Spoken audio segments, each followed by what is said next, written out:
Hello, film fiends. Welcome back to Sheebie Not So Jeebies, a movie podcast by fans, for fans, and about fans. I think I finally found my groove with that, because before it felt really weird and awkward, because I can't do horror hounds anymore, so you got to substitute something. So everybody fire up your interocitors. We're doing Mystery Science Theater 3000, the movie from 1996. And this will be fun because I'm a fan of MST3K, but I have two people with me who are much bigger fans of MST3K in the fact that they've seen way more than I have. So, MSC3K, how are you? So I don't know if I'm a bigger fan or just a taller fan. Yes. But or longer fan. There you go. I'm a decent enough fan. I haven't seen every episode, kind of like Tom Server down there. But I've seen enough and always pretty much enjoyed every episode. The newer stuff was okay. I haven't seen everything of the newer stuff, but I can always find something to really enjoy with MST3K. It's like comfort food. Cute. And Tom Servo's technician, Stone Gasman, joining us from New York City as always. Okay, Stone, which robot are you? Which robot am I? As a personality type. Personality-wise. Oh, Tom Servo. Yeah, I'm more Tom Servo guy. I was going to ask because that makes sense because you're his technician. Mm-hmm. Chris, and I tend to jiggle my arms a lot when I'm doing the work too. So and your arms are actually slinkies. It's fine. Yeah.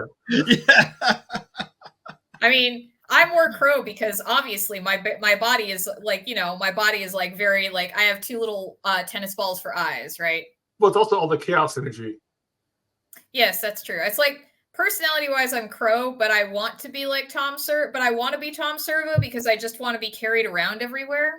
Yeah. Chris, are you Tom Servo also? No, I feel like I'm more a gypsy. Gypsy. Mm-hmm. Yeah, you're the kind of like in the background, kind of like helper, kind of stuff like that. Fair.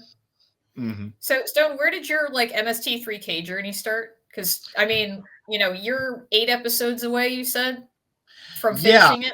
Was all of the episodes?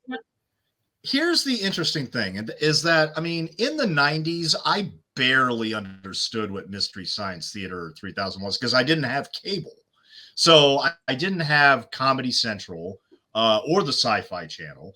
And whenever I ran across Mystery Science Theater when I was at a friend's house or I was in a hotel room and I was flipping channels, I didn't quite understand what was going on. And I thought to myself, well, I don't really want to watch a bad movie, and I don't really understand what these silhouettes down there and what exactly they're saying and everything. I just didn't get it. Admittedly, I didn't get it. And it wasn't until 2008 I was, I hear a kitty. Lucy hears us talking. Usual Lucy. Usual Lucy. I was writing for this website called dvdverdict.com. And one day I got in the mail to review Riff Tracks presents The Little Shop of Horrors. Now, Riff Tracks, for those of you who don't know, is kind of an offshoot of Mystery Science Theater 3000, where Mike Nelson and the two guys that give the voices for the robots, they just basically riff movies without seeing them or their silhouettes. And I watched the Little Shop of Horrors one, and I was thinking, okay, I get this now. They're making fun of the movie in a very affectionate way. They obviously love movies, and they obviously love riffing on these movies. And I didn't even understand what a riff was until that time. Sadly, the only thing I remember from that Riff Tracks DVD is when Jack Nicholson, who plays the in the remake, it's Bill Murray, but in the original, it's actually Jack Nicholson, who's the one that thrives on dental pain sans Novocaine. So, when he would go in and the dentist would go like this, Jack would go, "Ah, no, keep doing. Why'd you stop? Keep doing it. Keep doing it." And I remember, the guy that voices Tom Servo, Kevin Murphy, he said, "Oh, you can't handle the tooth." I'm like, okay, I get it. I get this now. And slowly but surely, I started watching Mystery Science Theater 3000. For the past 14 months with a friend from Chicago, we've been watching every single episode. And we have approximately 8 episodes left. We're almost done with every original series episode, and it's been a journey. It's been a wonderful journey. I've already got like a top 11 list of episodes already made up and everything. But what we saw very late in the game, we only saw it like a couple months ago, was the movie version. And this is a Blu-ray DVD combo. I sent her the DVD and I kept the Blu-ray. And when we watched it, at first I was a tiny bit disappointed, and largely due to the fact of what Universal did during the production of this and everything, because they obviously had qualms with a lot of issues, which we'll talk about. But I also was just wondering, now, wait a minute. First of all, where is TV's Frank? He's nowhere to be found. Dr. Forrester is there. However, he basically says up front that, for those who are not familiar with the show in 96, oh yeah, I'm going to force them to watch the worst movies of all time. But This Island Earth was actually considered a really good movie back in the 50s. It's actually considered a sci-fi classic. So, and part of the reason why, it was in limited release, so it didn't get out to very many places. I wasn't able to see it because they didn't release it at my local theater. It was in limited release.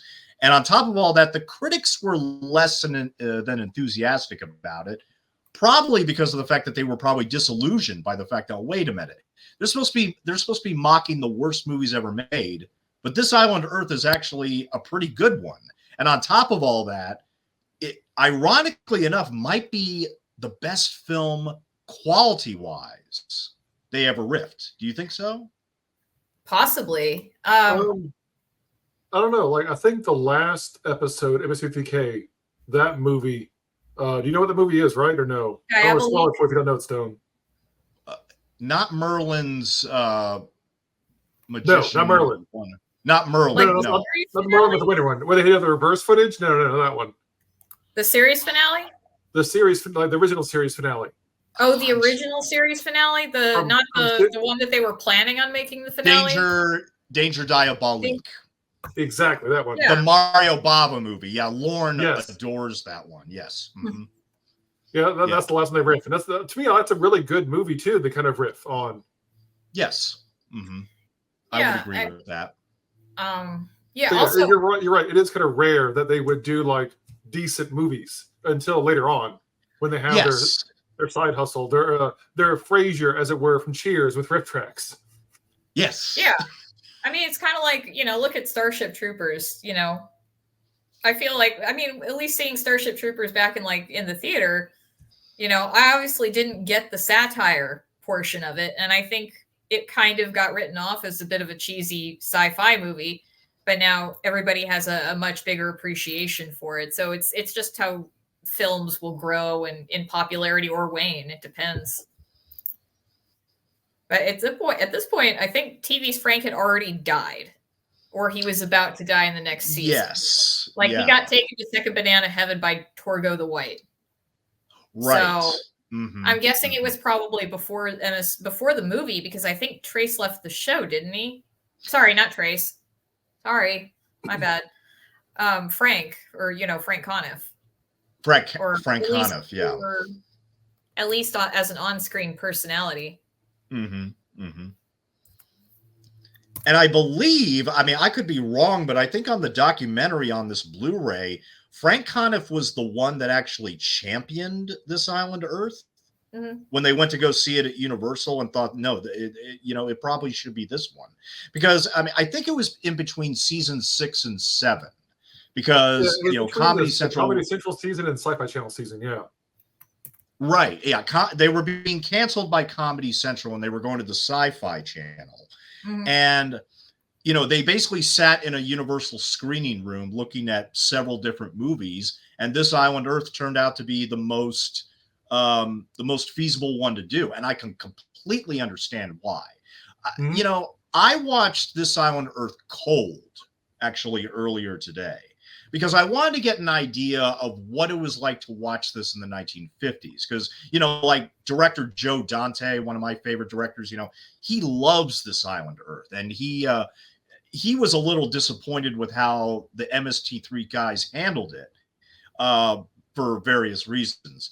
But yeah, I mean, they chose this movie. I think probably above most Universal movies, this was about as an ideal choice as you can get because, I mean, and they had already done several Universal features for the show, including Revenge of the Creature, the one with Clint Eastwood where he's playing around with his lab rats and everything. Just that one.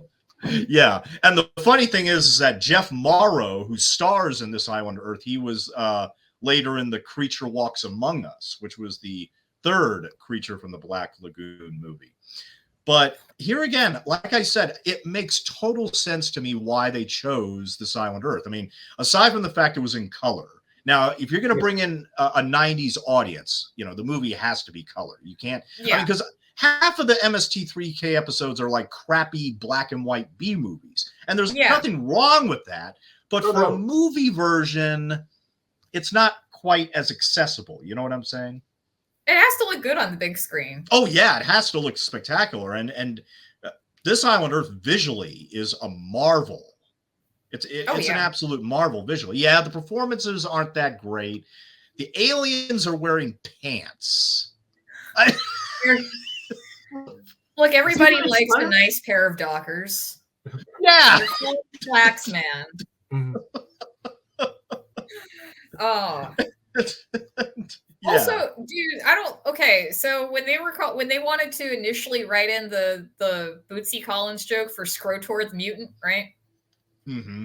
I'm glad they changed that to Leona Helmsley. I really don't think, I feel like if that was still a thing, they would have gotten canceled like last month or something. That was one of Universal's objections, you know. And I agree with Universal on this one. I feel like Leona Helmsley was more accessible as a joke because even I knew who Leona Helmsley was, and I was just a kid. But I read a lot of Mad Magazine, so you know you pick it up. I mean, but yeah, that movie, just like the effects are just, they're not great, man. But it's the best looking movie that you could get. Oh yeah, exactly. Okay, yeah. So, okay, I gotta ask you because you're gonna have to fill in some missing pieces because I did try to watch This Island Earth cold without, you know, not as part. I tried to do that last week and I couldn't do it, man. You kept thinking of the riffs. Yeah, I mean, I had to have something to keep engaging me. I didn't, you know, I can't do it, man. But it's unfortunate because so much of This Island Earth is cut out because the MST3K movie is like 73 minutes, but This Island Earth is 86 minutes. Exactly, approximately. We've lost a lot of plot because, and it definitely feels like it's just a half a movie. Mm-hmm. And again, thanks to the studios. That's how this goes. Because I remember it's like they got to Metaluna and then the planet exploded and then they went back. I'm like, why did you go in the first place? I honestly have no idea. You know, and it's like they show it like Cal shows up in Georgia and then all of a sudden they blow the place up and I'm just like, what just happened? Just you cut out all the most vital parts of this movie. Not like I was not like I'm gonna sit there and suddenly have a newfound appreciation for This Island Earth, but I kind of would like to know what's going on. Yes. And I'm sure there were a lot of people that were confused that had never seen This Island Earth before. And like I said, the critics and other filmmakers like Joe Dante, you know, they were just disillusioned. Like, why kick the movie when it's already down? You know, I can completely understand where Joe Dante is coming from on that. And, you know, here again, it's Universal that's largely to blame. I mean, because they didn't really understand MST3K. They had to be convinced when they went to one of the live shows. And they saw, they're like, okay, the audience obviously digs this. But I also think that they weren't necessarily happy about this weird team of people that were mocking one of their own classic movies. I think they took that a little too far too. But yeah, they just kept saying cut, and now all we have is a 73-minute movie. Now, luckily, all that deleted footage is on the Blu-ray. Very, very luckily, all those deleted scenes are on the Blu-ray there. Well, actually, they don't list it in the bonus features, but it is on there.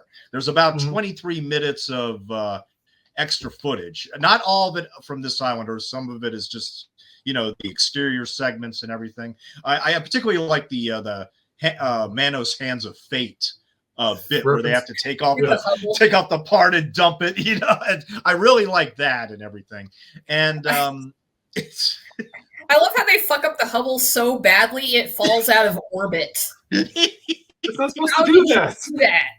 Yeah, but this movie was a massive compromise because they didn't have the theme song. They were supposed to do a new version of the theme song, and that never happened, unfortunately. So, and there was just a lot of stuff that was just cut out. That just, it's such a shame. It really is such a shame. But the more I think about it, we have all the deleted footage on the Blu-ray, and we have, some great documentaries on the Blu-ray. One which covers this island Earth, and another which covers the movie itself, which has some great interviews, some great candid interviews with the entire crew. And I was thinking, you know what? This is still an overall a really nice package. In 1996, I would have been disappointed. You see what I'm saying? But and the fact that we have this Blu-ray with all this bonus material that gives everything some depth, and you can actually get everything now. I'm more okay with it now. And just to let everybody know, if you are a purist, if you are a This Island Earth purist, Shout Factory did put out in 2019 a 4K scan of This Island Earth, packed with extras, packed with bonus features. I'm almost willing to bet that MST3K is barely mentioned. But if you're a purist and you love that movie, that's the way to go. And let me just say also one more time real quick. I'm so sorry. The big problem with all these 1950s sci-fi movies is that they're really, really talky. That's the big problem with a lot of them. I said before, and I'll say it again, that I'm totally on board with calling The Thing and The Fly and The Blob. All those remakes in the 80s are superior to the originals. The one that I will not bend on is Invasion of the Body Snatchers. That 1956 original film is one of the most terrifying movies I've ever seen. And the 70s version, while I like it, it didn't quite get there. But I'm sorry, Chris, go ahead. No. So I was also going to say is I think with This on Earth, I think we got more fans because people who are curious about it from MST3K were checking it out. I wonder are there any fans our age that are actual fans of this Island Earth though? I'm sure there are, but but true. But also it's this exposure. It's kind of like the whole "there's no bad press" kind of idea. Right. Right. Mm-hmm. Because I've never heard of This Island Earth before MST3K. Nobody even heard of Manos before MST3K. That is very true. Stone, where do you stand on the 90s version of Invasion of the Body Snatchers? Oh, that was the first one I ever saw. I haven't seen that since the 90s. That's the one set on the military base. And then they made let me see. Right? I'm not sure if it was. What do you mean? There's a scene in there that's actually that freaked me out as a kid because there's a teenage girl. She's listening to her headphones while she's taking a bath, and so she's kind of got her eyes closed and not paying attention to anything. And you can see the tendrils come down from the ceiling, right? And they go up her nose, and they start making a clone. And then she wakes up kind of the way through, and the clone falls through the ceiling into the bathtub with her. It freaked me the fuck out. Bo was afraid? Huh? Bo was afraid? What? Oh God, I forgot about that part in Beau is Afraid. Yeah. I mean, it's not quite, it's the guy that fell on Beau and Beau is Afraid wasn't a clone though. It's just a dude. Yeah. Oh man. I haven't seen the 90s version since it came out, but they made a 4th version with Nicole Kidman and Daniel Craig in 2007 that I passed on because the reviews were so awful for that one. Yeah. I need to ask Lauren about that. He's such a big Nicole Kidman fan. It's like he couldn't even admit that she was good in Northman. She was like the only thing he didn't like about the Northman. I'm like, what? I gotta ask him about the hours now. Oh, the hours. I feel like the fake nose is doing a lot of the work. I remember when Denzel Washington gave out the Oscar to her for the hours, and he opens up the envelope and says, "Buy a nose, Nicole Kidman." Damn. That's wild. Yeah, but have you guys seen every episode of Mystery Science Theater 3000? Not even close. Chris has seen about half. I've only seen some of the Joel episodes and then almost all the Mike episodes. Oh, so you prefer Mike as a... I started off, so me and Sam had this discussion earlier, is like your favorite MST3K host. It's almost like your favorite doctor from Doctor Who. Right. Typically, it's typically whoever you started with.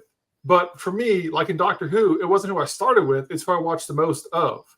Yes. So I remember seeing, I never saw a full episode initially. They had like a half-hour kind of segment episode on a local cable channel, local channel out of Baton Rouge that I can get over the air at like midnight one Saturday. I was like, what the hell is this thing? And I saw it. It was a Joel episode.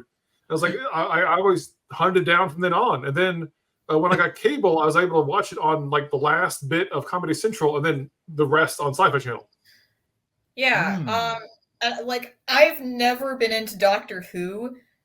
I'm only kind of aware of David Tennant because he was in Jessica Jones, which I enjoyed, but otherwise Doctor Who missed me right completely, and I'm just like, no, I'm not getting into it. It's like why I can't get into Twin Peaks. No, it's too much, and fandom's too weird. So no offense to anybody. But it's sort of like my way of equating it is like instead of the first time you saw Doctor Who, like that's your doctor, like that's your MST3K host, that's your Joel or your Mike. It's the first season of America's Next Top Model you ever watched, and for me it was cycle 4, so that's my favorite cycle. So, but for me, I found out I saw Mike first, and Mike's always been my guy. Yeah, it was difficult. I like Mike. I know, right? Yeah. But it was difficult to kind of like find some of those episodes because I think I came on board with some of the older, like I think I saw some on Comedy Central before it ended up moving to Sci-Fi, but I didn't know jack shit about the movie existing. And then I would see it on Sci-Fi every now and then. It was sort of like whenever I would try to find MST3K, I couldn't. It was like fucking Space Ghost Coast to Coast. Oh yeah. For whatever fucking reason, they would change up the lineup, and then it wouldn't be on. Yeah. Mm-hmm. Yeah. I slightly prefer Mike. The thing is about Joel, he half the time he sounds, excuse me, half the time he sounds like kind of sleepy, and I'm wondering if he is the type of guy that would have smoked pot right before recording an episode because I don't know. It was Joel. I think Joel was a little like maybe a tad edgier, or maybe a tad rougher with some of the episodes than Mike ever was. Maybe it's just me. I don't know. But I'll tell you one thing. I prefer riff tracks over the brand new MST3K. Oh, yeah. Yeah. Yeah. I didn't see any of that. I missed most the Netflix definitely We completely. watched a couple episodes here and there, Sam, but we didn't watch much with me. Mm-hmm. I think you saw bits and pieces of a couple of them. Mm-hmm. I didn't. They didn't even sink in then. Yeah. And just in case anybody's wondering, I know that they tried to do a fundraiser for a season 14 last year, and they only got 68% of the funding. and we haven't heard a word from Joel or Best Brains since. Mm-hmm. Now, the whole idea behind the Gizmoplex, which is this platform on the internet where you can watch the majority of the episodes, not all of them, but the majority of them, is that they wanted to have complete control. Because the way Netflix does it, they expect you to have like all the episodes already done and sent in at the same time. With MST3K, that's not really feasible. I mean, with a lot of shows, it's not really feasible. Mm-hmm. But yeah, I'm wondering if this is it. I'm wondering if Joel is going to throw in the towel and we're not going to see any more new MST3K, because it's been a long time since that fundraiser failed. And I'm beginning to wonder if really it was just, maybe just too much of a good thing. Because, I mean, I know fans had very mixed reactions about those new episodes with Jonah and Patton Oswalt, very mixed reactions. And I heard that. Well, I can't remember her name. It's the red-haired girl. I forget her name. Yeah. Felicia Day. Yeah, Felicia Day. Thank you. Yeah, Felicia Day. Yeah. Mm-hmm. Mm-hmm. Yeah. She was like the big bad in that one. Oh, I see. And the last season they did, which is season 13, you can only get that on the Gizmoplex, and you got to pay $130. What? Why? Yeah, well, see, and that's what fans are very frustrated, because every season they've been asking for more and more money when they thought that wasn't going to be the case. They didn't think it was going to be an ongoing fundraiser. They thought, okay, 1 or 2 is fine, but then the third time they try to go around, and that's why they only got 68%. So I know fans are very disappointed and upset right now, and that's what I'm saying is that I think Joel is just. I think the next thing we hear is that, it's just not going to happen. Yeah. But so did Netflix just pass on season 13 then? Well, no, they went over to the Gizmoplex. They didn't want to have to deal with Netflix. Okay, anymore. gotcha. They wanted to do their own thing. And yeah, the good news is that they own MST3K outright now, because before that, the rights were being held by Jim Mallon, who also directed the movie. And he was Gypsy up until, I think, season 7 or 8.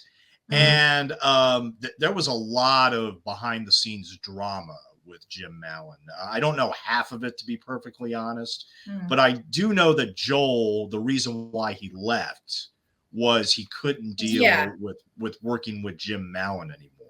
I heard that as well. Yeah. And so, I think it might be time to let MST3K go in terms of doing anything new with it. But,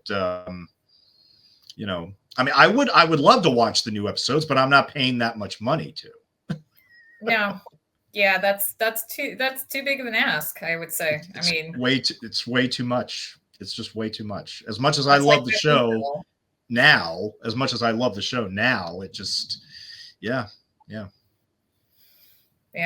Kind of sad. I mean, I think that's kind of, the secret is that they weren't, is like, you can't get too successful.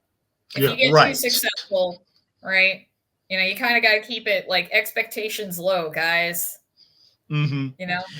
And I've read a lot of stuff on Reddit that, one of the reasons why there were so many episodes of the original series is because they were just trying to fill cable time. But now the world has completely changed. Cable is,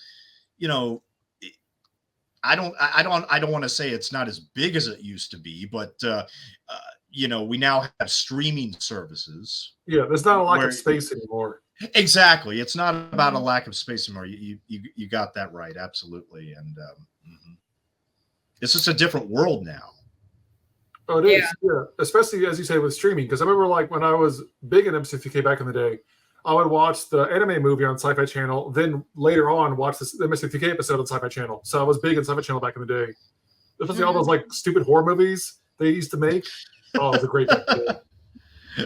Yeah, SciFi Channel had some fun stuff. And one of the stipulations, which I think also kind of hurt MST3K to an extent, was that SciFi had a stipulation you can only riff sci-fi movies or horror movies. Like they couldn't do like the shorts anymore, like the serial shorts or anything. And those are some of my favorite ones, to be honest. I actually love the shorts. I love the shorts. Yeah. And they never really went back to that with the new ones, which is kind of a disappointment too. But, the Riff Tracks do shorts. Oh, they do? Yeah, the Riff Tracks do shorts. Oh, yeah, they do. I haven't listened to all the Riff Track stuff, but like the shorts like a separate kind of thing. So they actually brought the shorts back for their own little things. And those are free.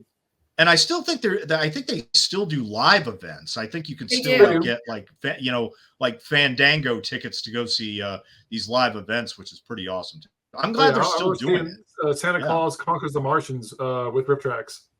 Oh my god! Nice. Pia Zadora. Wow. Yeah, I mean, it's definitely going to still keep. It's going to keep finding life through Riff Tracks, and I think that at this point, audiences are going to want slightly more current movies, which Riff Tracks is done. In addition to the older stuff. Because it's like, you kind of got to think about, well, how are we going to get new fans? Are we going to get new fans with the same old movies? Probably not. Also, probably not. No. When movies were new when we were younger, now those movies are like almost 30 years old. So it's fine. Those are old movies now, guys. It's all right. Well, as well as it was, the MST3000 back in the day was harkening back to those old random movies that people would buy for like $5 and put on their TV to fill up airtime. Exactly. That's kind of what it was making fun of and kind of referencing to. Yeah. They don't have that nowadays. As we talked about, there's no empty space anymore. So you're not buying $5 for some Russian fucking Merlin movie about winter anymore. I mean, honestly, I'm like, I don't, we don't have cable. So I wonder if there's old MST3K reruns still on SciFi Channel, because not on SciFi Channel, but Pluto TV has a MST3K channel. Oh, nice. Okay. Nice. Yeah. Cause I was I had started watching Santa Claus Conquers the Martians on Tubi a few days ago. Tubi has all the Riff Tracks. Right. But dude, Sci-Fi Channel back in the day, I feel like they didn't have enough content, because they would air shit like that soap opera Passions, which was, admittedly, it probably could have some sci-fi. It does have sci-fi elements to it, but they also had wrestling. They had professional wrestling on Sci-Fi Channel for a time. So it's like, were you guys struggling to fill up the air? Just put on whatever, guys. So, as far as like MST3K stuff, I mean, I think we're all in agreement that the many names of David Ryder is probably the best joke in the series. I mean, I love referencing all the time, and like I showed it. Yes, I know, but I agree. It's one of the best jokes in the whole series, because I showed it cold to my college buddies, and one of my other friends was the only MST3K fan there. I showed that little segment cold to them, and we had our own little forum at the time. We all changed our names to random David Ryder names. Have you seen that one, Stone? Which one is that? That's the one where names of David Ryder from Space Mutiny. Sorry, Chris. That was Space Mutiny, exactly. That was one of the first ones we watched. That was so long ago now. Yeah, big, large, huge. Punch, roll, fizzle beef. Roll, fizzle beef. Fizzle beef. Bob Johnson. Yeah. Wait, the one I'll never forget is from the giant spider invasion. Packers. Oh, yeah, that was good too. Packers. I'll be right back. I have to open the window for the cat. Oh, no problem. Talk amongst yourselves. Yeah. But any kind of riot scene, it was Packers. I remember that as well. Packers. What was your favorite riff on the movie? Just out of curiosity. MST3K movie? Yeah. I mean, once again, as we kind of established when I was talking to you on Twitter, I would always quote the whole Breach Hall, all die. Even had it underlined. That was really great. But in the movie itself, I really, I'm trying to think here. The secret government ego experiment. that whole like little thing. Contact Dr. Jemima. Oh God, my waffle. My waffle. When in Los Angeles, please visit. Oh, I thought Universal Studio. No. Washington D.C. Yeah. Now wait a minute. It is, if it's Universal, doesn't that make it international? Yeah, doesn't it? Yeah, exactly. Please let us get the Sci-Fi Channel. Please let us get the Sci-Fi Channel. Yes. I also, I will still quote to this day, if I see somebody's house has a really big front yard, it's like, who builds that far back in the lot?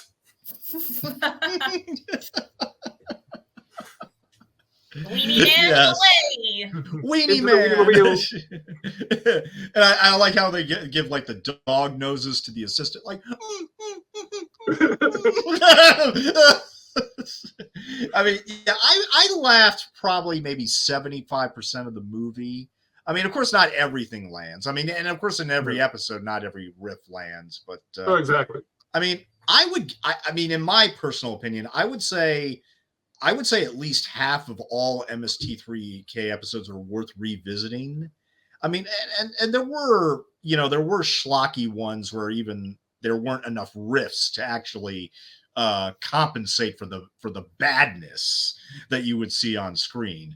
Yeah. But I think the movie, for I mean, considering it's 73 minutes, I mean, I still laughed probably a good 45 minutes of that time. And here again, I mean, it's like what Chris was saying, even though it's a truncated version of This Island Earth, at least it gave the movie a lot more exposure. Mm-hmm. At least it gave the movie a lot more exposure. I mean, I completely understand, Joe Dante, many other purists. I understand how they would have been disappointed. Mm-hmm. But, hey, like I said, there is a Blu-ray out there for those who are, legitimate fans that want it without the MST3K stuff. But, I can't help it. I mean, I'll watch this movie again and again, and I'll enjoy it and enjoy what's in This Island Earth with all the visuals and, even the aliens with the pants and everything. And why is there a picture of a burger on it? Yes! Now, I was going to say real quick, you know what Joel Robinson, one of his inspirations for MST3K was? Joel Hudson? Yeah. Oh, no, Robinson, the other guy, because Hudson was his staging. Never mind. Anyway. Yes. In 1972, there was a movie that Universal put out called Silent Running. Huh. Okay. Yeah. This was made for only $1 million. It was directed by Douglas Trumbull, who did the effects for 2001: A Space Odyssey. And it's basically set in the near future where this spaceship has what's left of all of Earth's vegetation. Oh, so yeah, okay. And it's being protected in this giant dome and everything. Well, the three people on board, they get orders to destroy what's left of the vegetation. One guy, played by Bruce Dern in one of his first starring roles, refuses to let that happen. So he decides to rebel and take the ship to Saturn. And he does, in fact, have 2 robot friends on the ship with him. Yes. Amazing. Yes. And, I was thinking, if Joel had been around for the movie, do you think he would have chosen Silent Running? I think that would have been too meta. I would have liked it, though. I just think, your mainstream audience is going to be confused about what's happening. Like, why am I watching a movie that's just like this TV show? Mm-hmm. They're not going to exactly. And one joke I got, which I'm sure there were other people that got the joke, but when they left the theater very briefly and they were, talking to, I believe it was Tracy in the with the big forehead before he morphed back to, was that the same actor? No, I think that was John Brady, the one that played the Metal Lunan. Right. They mentioned that in the documentary. Well, when Trace comes back on as Dr. Forrester, he says, I know who you are and I saw what you did. Uh-huh. That is a reference to a 1965 Universal film called I Saw What You Did, which is a William Castle movie. And it's actually pretty scary. It's about a guy who kills his wife in the shower. He commits euxorcide or whatever. Like in the advertising, they kept on saying euxorcide because that's killing your wife. And right after he kills his wife, he stabs her in the shower. He gets a phone call from these teenage girls that are calling people in the phone book, pulling pranks on people. And she just says, I saw what you did and I know who you are. Wow. The fuck? So he has to go track down this girl. So he's probably going to be killing her, but he also has to deal with his neighbor played by Joan Crawford, who apparently is very amorous and has been wanting to get this guy in bed for so long. Well, he's single, ladies. Exactly. He's single now. Yeah. It's actually pretty good. If you track it down, it's actually pretty good. And I was thinking, there's all these Universal references and everything, which makes it even better. But yeah. Mm-hmm. But yeah, I just wanted to share those real quick. Mm-hmm. Yeah. You want to hear a very obscure, weird niche part of MST3K fandom? Sure. I feel like not a lot of people are familiar with it though. So, all right. And this is kind of how I became more of a fan of MST3K because, I'd seen it on TV here and there. But, around that time, I'm watching a lot of, I'm starting to get into anime because I'm watching a lot of Sailor Moon when it comes on Toonami in the afternoons, and I'm recording it on, I had all these VHS tapes recorded of dubbed Sailor Moon before, we actually had more access to those things. So, and I'm all up on the Sailor Moon fan sites and the forums because we only had the first 2 seasons that got released here. So it's like, I got 3 more seasons of Sailor Moon I need to figure, I need to find out about. I got to go track that shit down. And eventually I ended up having to order fan sub VHS tapes from Canada to do that. Anyway, yeah. So that's another story. So, I'm into Sailor Moon and I'm on the fan sites, I'm on the forums. Inevitably, this leads to fan fiction. And yeah, and there was one forum that I was on, another gal and I were talking about doing a Sailor Moon House on Haunted Hill crossover fan fiction. I swear to God. And this was the House on Haunted Hill remake, obviously. Not the one with Vincent Price, the one with Jeffrey Rush. Jeffrey Rush, yeah. So Jeffrey Rush, yeah. Yeah, so in the anime fan fiction community, there would be this thing called misting, right? And this is basically, I guess it's kind of like when the kids when they're stitching the TikToks or whatever it is. Maybe it's something like that. So, you'd take Mike and Joel, and the bots, and you'd have them riff somebody's fan fiction, and you'd set it up like it was in script format, right? So you're just reading this fan fiction, and you're seeing people just riff on it, and it's and there was so many bad fan fictions that they would do this to. And one of them was by this notorious author called Dr. Thinker, who gave us these gems. And these were the funniest. This was the funniest fucking shit when I was 13, 14 years old. It was out pooped Sailor Mercury, lol. Or she lived in the city of Japan. Japan's not a city, It was really easy shit like that. So they would riff on that. And sometimes the mistings would have original characters instead of Mike and the bots, or they would have anime characters from a different series or several anime characters from several different series. Just, a lot of work went into some of that. But it's like, I'm sure that's like a weird niche that's just died out now. So that's how I ended up getting like really even, really like more into MST3K is from like reading all that fan fiction. I was like, yeah, let me go ahead and track that down. And it was hard to find. I think that's also probably like, again, I mentioned having to track down Space Ghost also, but Space Ghost is kind of close to riffing in a bit, in a similar way. And now I'm just an asshole who talks at the movies. So thanks, Joel and Mike.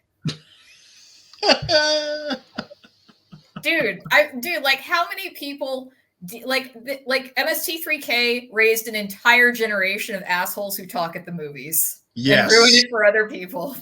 Because that's why I always go to the Alamo Draft House, because you start talking, they kick you out.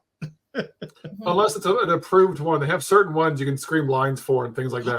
Oh yeah, of course. I mean, yeah, fact, of course they have Draft House used to have their own version of MST3K with Sunday Morning Pancake Theater, where they would show like some kind of cheesy, shitty movie, and people would like make jokes the entire time while eating breakfast.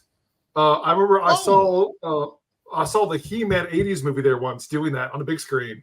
Oh, Masters of the Universe. Yes. Well, Chris, Chris, you remember, did you ever go to Anime at the Alamo when they were screening anime there at the Draft House? No, but I know people who did it, though. Yeah, so I mean, like, those, I went several times. It was rowdy in there. Because it's all like late teens, early 20s. Well, it kind of runs the gamut of 20s, but oh man, watching anime in a theater full of other anime nerds. Oh, it was crazy in there. So that's what they do at cons as well.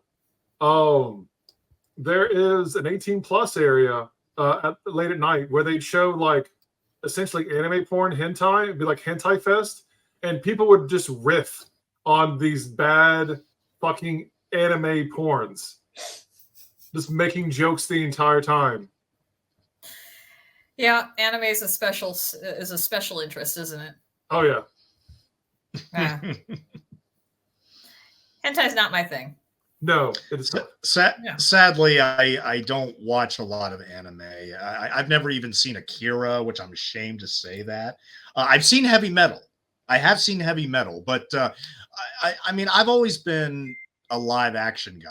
I've just always been, more into live action stuff. But I'm trying to get into more animation movies. I mean, I haven't even seen a fifth of all the Pixar movies. Yeah, I mean, you're fine. Yeah, I'm sure. I've never seen Finding Nemo. I've never seen The Incredibles. I've never seen. You're fine. Incredibles. Okay. I mean, I've seen 3 out of 4 Toy Story movies. The same. Yeah, they're kind of the same, aren't they? They are kind of. I've only seen 2 of them. Dang. Oh, so you saw the first 2. Yeah, well, and then I kind of like, when did the third one come out? 2010. 2010, yeah. Oh, yeah. Hell yeah. No, I was way aged out by then. But a lot of people like Toy Story 3 because that's when the toys discovered depression. I know. I've heard that. And I'm like, I already have it, so I'm good. I already know what it is. I did like Toy Story 3 a lot, actually. I did like it a lot, but I didn't bother with the 4th one. And I don't think I've seen a Pixar movie since Toy Story 3, honestly. Yeah. Yeah, I don't think I have. But is it okay if I share real quick what my 11 favorite MST3K episodes are? Yes. Yeah. Yes. Well, I was going to ask you about that and I forgot. Thank you.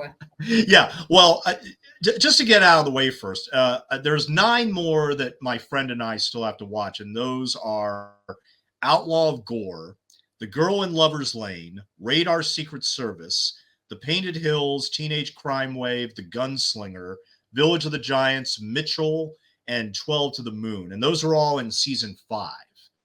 So we've been watching one Joel episode and one Mike episode and going from there. And so we all decided to end the series with season 5 just because that's when the switchover is. So. Yeah, and Mitchell's a great episode too. I've heard great things about Mitchell. That is the switchover though, isn't it, Chris? Yeah, the switchover episode is Mitchell. So, well, actually, I got a list of 12 favorite episodes here. I have The Blood Waters of Dr. Z, aka Zat, which is about it's about the tale of the walking catfish. Yep. I love that. I love that one. Future War. Future War's good. Mm-hmm. Yeah, the one with the dinosaurs. Yeah, that was pretty good. The Giant Spider Invasion.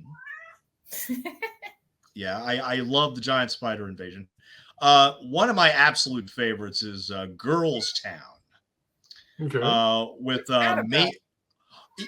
that one is it's a basically a juvenile delinquent movie where Mamie Van Doren goes to this juvenile Catholic home and is she has to become a good girl and everything. I really love that one, and they chose that one mostly because of the 50s slang, which is amazing. I also loved Godzilla versus Megalon. I had to put a Godzilla movie in there. And those are very hard to find. You can't find those on YouTube. You can't find them on the Gizmoplex. I eventually found them on Reddit. Huh. I eventually, and there was one other episode that is only available on Reddit because apparently the director of the movie was so outraged by what MST3K did to his movie that he had to, he decided, no, you can't show it anywhere. You can't do anything with it, whatever. But Godzilla versus Megalon. Also, the Human Duplicators. Jack Frost, a.k.a. Morozko. The Magic Sword. The one that we just watched, which I fell out of my seat with this one. Operation Kid Brother, a.k.a. OK Connery, which is one of those zillions of Bond spoofs that they put out in the 60s. But this one has Sean Connery's younger brother. Oh, no. And on top of all that, it also has like 3 or 4 actors from the Bond series. They got the original M in there. They got Moneypenny in there, and they got the villain from Thunderball in there. So if you're a James Bond fan, you have to check out Operation Kid Brother. Oh, I gotta tell that to Griffin. I gotta ask him if he's seen that. That's crazy. And finally, the other 3 I have on my list are Overdrawn at the Memory Bank. Memory Bank. That one's so good. Oh. That one is, and Raul Julia is legitimately good in that. Yeah, that's what I'm saying. It wasn't bad. It wasn't really a bad movie, but I understood why they chose it. Yeah. And then finally, the 2 other ones I have are Quest of the Delta Knights and Warrior of the Lost World. Okay. Yeah, so those are the 12 I have. And if I was going to say an honorable mention, probably EGAT, about the teenage caveman played by Richard Kiel, who played Jaws in the James Bond series. Yeah, that was pretty good too. But yeah, those are my 12 favorite MST3K episodes. Yeah. Nice. Excellent selection. Very nice. Yes. I think so. Yeah. And I can't really choose what would be my favorite on this list. Probably Zat. I mean, probably the Blood Waters of Dr. Z. I mean, like, this was made in Florida, and the company that made it, it's still in operation. It's an industrial film company. This was the only feature film they made, and it's so bizarre. I mean, this guy supposedly is a former Nazi, and so he turns himself into a catfish man, and he's walking around, and he falls in love with this woman who's like tenting out by the water and everything, and he realizes, oh, wait a minute, I'm a catfish man. I can't ask this girl out at being a catfish man. Where does this take place? What area is he walking around being a catfish man? Florida. It's somewhere in Florida. Yes. Okay. It's say, man. It's somewhere in Florida. In Louisiana for 5 minutes, he'd be dinner. Problem solved. Yes. Yeah. Now, my friend, I'll tell you right now that her favorite ones were Catalina Caper and also San Francisco International. And she loves also, I think her favorite is the one with the driving werewolf. That's the one where she died laughing. Yeah, I think it's called Werewolf. I think it is called Werewolf. Yeah, but yeah, that famous gif of the werewolf driving. It's insane. Like so close to Toons as the driving cat. Yeah, it's absolutely insane. Oh, but I asked Chris, Sam, do you have a favorite riff from the movie version, This Island Earth? Oh, I mean, normal view. Normal view. Science and technology. It's and adjusting them. Yeah, there's a lot of good riffs. Yeah. Yeah, honestly, there's one line that I just think is funny in general, and it's just from one of the segments where, Tom is getting like sucked out of the, through the hull breach, right? And then he plugs up the hole, right? And he says, "I'm experiencing a sensation altogether new to me, and frankly, I love it."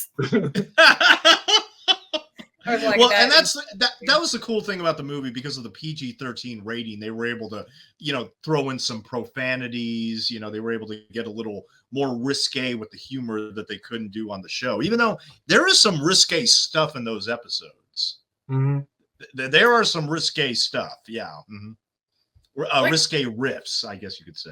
Yeah. What riffs? I don't really remember much.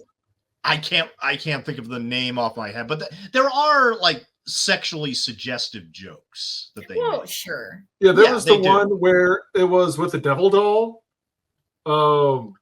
where it had like the magician. He had like the doll that was possessed by Satan or whatever. It was black and white movie, and the assistant was hitting on him, and the riff was, "Now you get to see the other 40% of my ass." Or my butt. So you get to see the other 40% of my butt, because she had really short shorts. Oh man.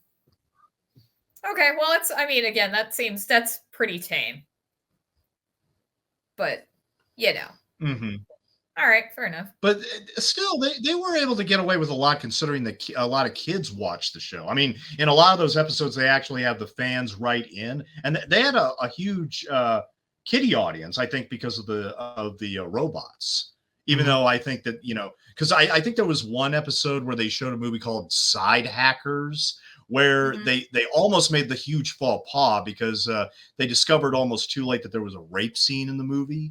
So they had to cut it out at the very last second, and they didn't make that mistake again. They were like, no, there are kids that are watching this show. We got to be careful here. Yeah. Very, very careful. But I mean, overall, I mean, considering the fact everything that's on this Blu-ray, I mean, my initial disappointment of the movie is kind of alleviated now, just because, all the deleted footage is on here. There is a documentary that does honor the movie itself, This Island Earth, and there's another one that actually showcases about the making of the movie as well. So I mean, it's overall a great package. It is. It's definitely worth purchasing. That's the one that we watched, because Chris has that. So. Well, we watched the Blu-ray, but then we went back to my original DVD I owned, because the Blu-ray didn't have subtitles. Yeah, that's the only downside. Oh. But I'm old, so I need subtitles on everything now. So. Yeah, I tend to need subtitles too. But oh yeah, that's right. Oh, that is frustrating. Because I have the original release DVD kind of stuff that has subtitles in that one. Yeah, but you're not going to get all the extra content unless you get that Blu-ray, and it's worth it. Blu-ray has all the extra content on it. Exactly. Yeah. I'm wondering.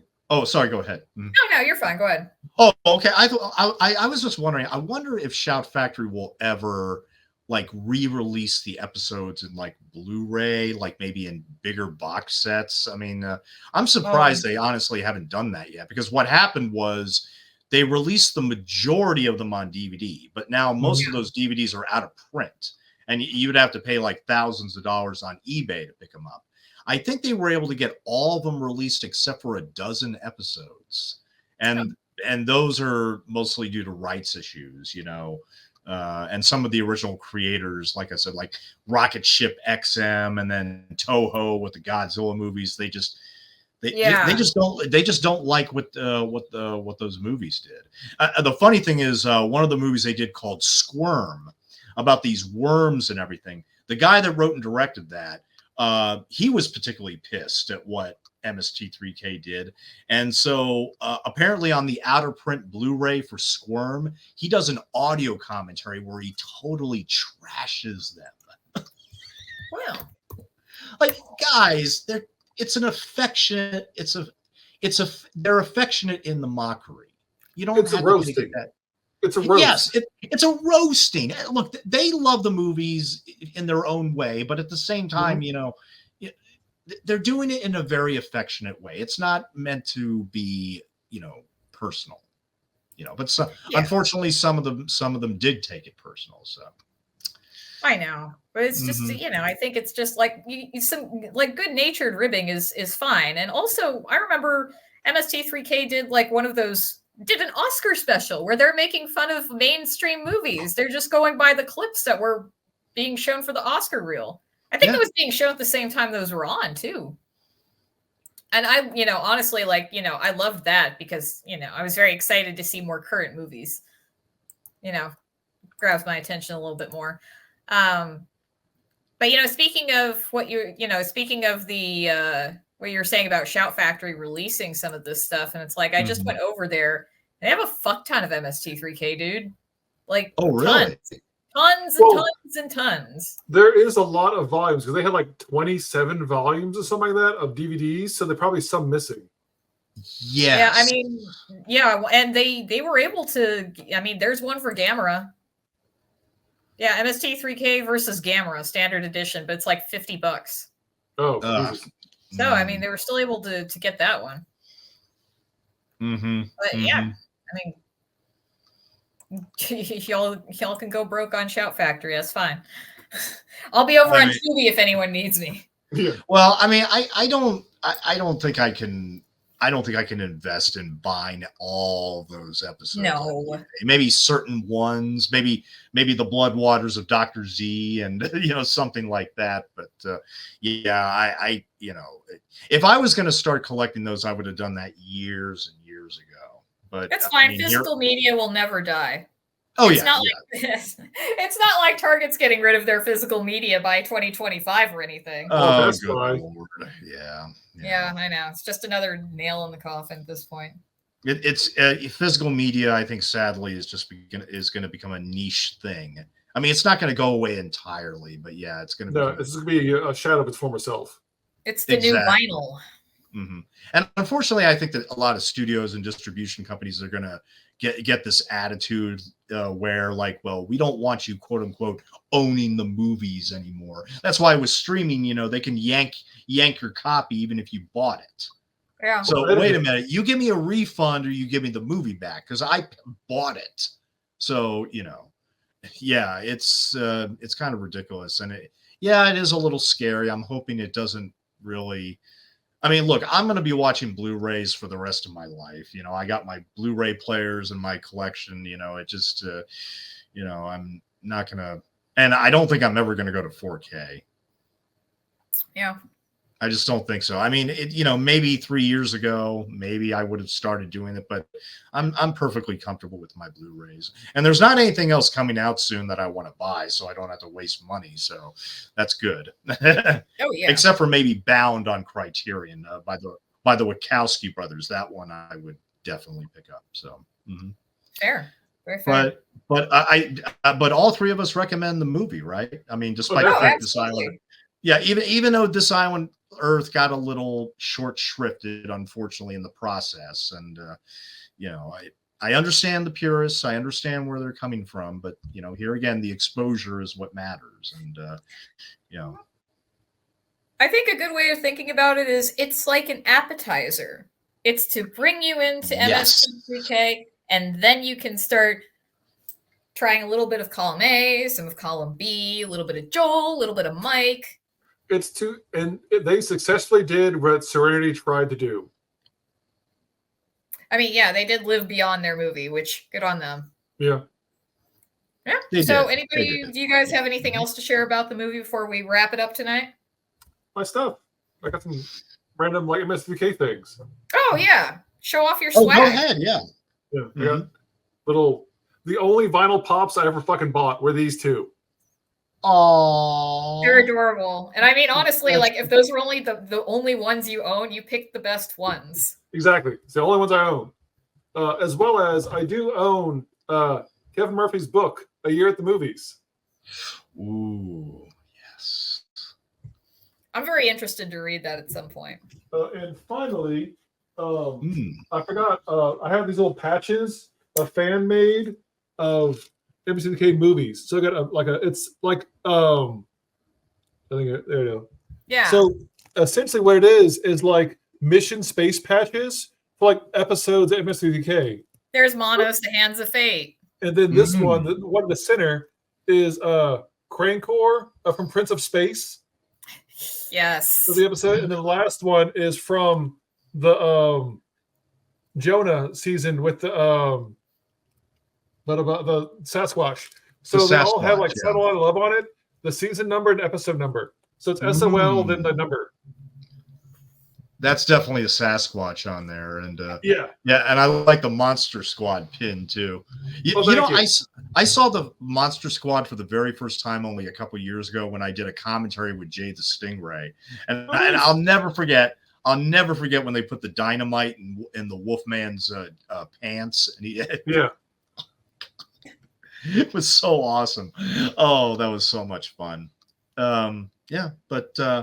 Despite the compromises, I really do like the movie, and and like I said, the bonus features are awesome, and they really do give more than enough, even though the feature itself is only 73 minutes. So, overall, wonderful package by Shout Factory.